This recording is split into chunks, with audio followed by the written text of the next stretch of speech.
వెంకన్న స్వామికి శనివారం అంటే ఎందుకు అంత ఇష్టం? కారణం తెలిస్తే ఆశ్చర్యపోతారు.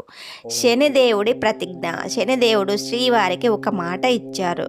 శనివారం నాడు ఎవరైతే వెంకటేశ్వర స్వామిని పూజిస్తారో వారిని తాను ఎప్పుడూ ఇబ్బంది పెట్టనని వాగ్దానం చేశారు. శనివారం శ్రీవారిని కొలిస్తే 7 జన్మల పాపాలు, శని దోషాలు తొలగిపోతాయి. జీవితం ప్రశాంతంగా మారుతుంది. శనివారాన్ని స్థిరవారం అంటారు. అంటే ఈరోజు మీరు చేసే పూజ లేదా దానం వల్ల వచ్చే పుణ్యం మీ జీవితంలో శాశ్వతంగా స్థిరంగా ఉండిపోతుంది. స్వామివారి జన్మ నక్షత్రం శ్రవణం. ఈ నక్షత్రానికి అధిపతి శని భగవానుడు. అందుకే ఈరోజు స్వామికి అత్యంత ప్రీతిపాత్రమైనది. ఒక శనివారం నాడే స్వామివారు మహాలక్ష్మిని తన వక్షస్థలంపై ప్రతిష్ఠించుకున్నారు. అందుకే ఈరోజు పూజిస్తే ఐశ్వర్యం సిద్ధిస్తుంది.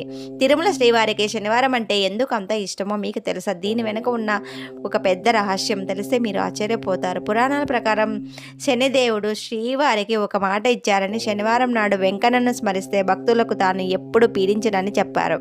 అందుకే ఈరోజు స్వామిని కొలిస్తే శని దోషాలన్నీ పటాపంచలైపోతాయి. అంతేకాదు ఇది స్థిరవారం. అంటే ఈరోజు మీరు చేసే ఏ చిన్న పుణ్యమైనా మీకు శాశ్వత ఫలితాన్ని ఇస్తుంది. మీపై కూడా ఆ 7 కొండల వాడి ఆశీస్సులు ఉండాలని కోరుకుంటూ కామెంట్లో గోవిందా గోవిందా అని రాయండి. ఈ వీడియోని భక్తులందరికీ షేర్ చేయండి. మరిన్ని ఆధ్యాత్మిక విషయాల కోసం ఇప్పుడే సబ్స్క్రైబ్ చేసుకోండి. లైక్ చేయడం మర్చిపోకండి. ఓం నమో వెంకటేశ్వరాయ. నమో నమః.